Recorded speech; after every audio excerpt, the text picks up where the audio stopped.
Hello everyone, welcome to my another blog. কেমন আছো তোমরা সবাই? আশা করি সবাই ভালো আছো। আমিও ভালো আছি, কারণ হচ্ছে তোমরা আমার জন্য দোয়া করছো, সেজন্য আমি ভালো হয়ে গেছি। তোমরা সবাই জানো আমার অনেক ঠান্ডা, জ্বর, গলার অবস্থা প্রচণ্ড খারাপ ছিল, তাই আমি ভয়েস কভার করতে পারি নাই। আর সবাই জানো আমি ঢাকায় আছি। তো তোমাদের মাঝে এখন নিয়ে আসলাম নিউ ভিডিও নিয়ে, মানে আমি বাসা থেকে ঢাকা আসার ভিডিও নিয়ে চলে আসছি। প্রথমে আমি আর আমার নটঙ্কি বোনটা চলে গিয়েছিলাম ভূতের কাছে, কারণ ঢাকা গেলে তো টাকা লাগবে, টাকা ছাড়া তো দুনিয়া চলে না, তোমরা সবাই জানো। তাই ভূতকে গিয়ে বললাম, ভূত ভাই আমাদেরকে কয়টা টাকা দিয়ে দাও। তাই ভূত আমাদেরকে দয়া করে কিছু টাকা দিয়ে দিল। এখন আমরা টাকা নিয়ে চলে আসছি গাড়ির কাছে। হানিফ গাড়ি দিয়ে আমরা ঢাকা আসব। আমাদের টিকিট কিন্তু আগেই করা ছিল, তাই আর কোনো ঝামেলা হয় নাই।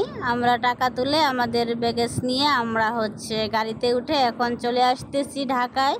ভিউটা অনেক সুন্দর ছিল। দেখতে দেখতে আমরা চলে আসছি রেস্টুরেন্টে। তোমরা কে বলতে পারবে এটা কোন রেস্টুরেন্ট? অবশ্যই তোমরা কমেন্ট বক্সে বলে যাবে। আর ভিডিও দেখতে থাকো, ভিডিওর মধ্যে অবশ্যই রেস্টুরেন্টের নাম আসবে। তো আমরা এখানে এসে মাত্র 20 মিনিট টাইম দিল। হ্যাঁ, 20 মিনিটের মধ্যে আমরা ফ্রেশ হয়ে তারপর টেবিলে বসে খাবার অর্ডার দিছি। প্রায় আমাদের 10-15 মিনিট হয়ে যাচ্ছে, আমাদের খাবার আসতেছেই না। আমার মেজাজ এত খারাপ হয়ে গেছিলো, আমার খুব খারাপ লাগতেছিল, কারণ অপেক্ষার সময় কাটে না। আর এরই মাঝে আবার মনে করো গাড়ি দাঁড়িয়ে আছে 20 মিনিট টাইম। তো যাই হোক, অবশেষে খাবার আসার পরে আমরা খেয়ে নিলাম, তোমরা দেখতে পেলে কালো ভুনা। তারপর আমরা নিয়ে নিলাম রেস্টুরেন্ট থেকে দই মিষ্টি যা যা লাগে সব কিছু নিয়ে নিলাম। এখন আমরা চলে যাব আবার গাড়ির কাছে। আর তোমাদেরকে বলছিলাম এটা কোথায়, কিসের অ্যান্ড কি নাম রেস্টুরেন্ট, তোমরা এতক্ষণে বুঝতে পারছো কি না জানি না। তো এখন দেখো, অবশ্যই বুঝতে পারবে এটা কোথায়। এটা হচ্ছে আমাদের বগুড়া ফুড ভিলেজ।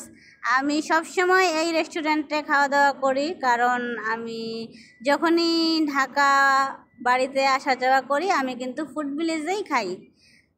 তারপর আমরা চলে আসছি এখন আবার বাসে। দেখো কি জ্যাম, প্রচণ্ড জ্যাম ছিল। আর পাশে ট্রেন যাচ্ছিল, ট্রেন দেখতেছিলাম। তো কিছু করার নাই, এইভাবেই যাইতে হবে। আর আমার সিট কিন্তু একদম সামনে ছিল। আমি সবসময় সিট সামনে নেই। আমি যখনই আসা যাওয়া করি আমার পিছনে বসতে ভালো লাগে না, আমি সামনে বসে বাহিরের দৃশ্য দেখি। আমরা এখন আবারও গাড়ি করে চলে আসলাম যমুনা সেতুর পাশে। দেখতে পেলে এখন আমরা সেতুর উপর দিয়ে যাচ্ছি। আর দেখো ভিউ কত সুন্দর, আর সেজন্যই আমি সামনে বসি। আর এবার কিন্তু অনেক দিন পরে আমি গাড়ি করে ঢাকা আসতেছি। এর আগে কিন্তু আমি বিমানে করে গিয়েছিলাম, তো এইবার গাড়ি করে আসতেছি। এদিকে যমুনা সেতুর উপর দিয়ে আমরা আসতেছি, পাশেই ট্রেন যাচ্ছিল। ছোটো বোন বলতেছে দেখো ট্রেন যাচ্ছে। আর একটা জিনিস দেখে খুব ভয়াবহ অনেক খারাপ লাগতেছিল, কারণ পাশেই ট্রেন, ঠিক আছে, ট্রেনটা উল্টে পড়ে যাবে এমন কোনো ছিল না, মানে ঘেরা দেওয়া ছিল না, মনে হচ্ছিল পড়ে যাবে এরকম। আর পাশেই কিন্তু আবার একটু দূরে ট্রেনের রাস্তা হচ্ছিল। আমার বোন বলতেছিল যে দেখো ওইটা কিন্তু রাস্তা নিউ হচ্ছে আর এটা পুরাতন, তাই ভয় লাগতেছিল। তো দেখতে দেখতে আমরা চলে আসছি ঢাকায়। এখানে এসে দেখো সেই মুগ্ধ ভাইয়ের সেই পানি লাগবে পানি, এগুলো দেখে তো মনটা অনেক খারাপ হয়ে যাচ্ছে, কিছু করার নাই। তো সবাই ভালো থাকো, দেখা হচ্ছে নেক্সট ভিডিওতে। আমরা ঢাকায় কি করলাম, কি করব, কোথায় যাব, কি ঘোরাঘুরি করব, অবশ্যই তোমরা দেখতে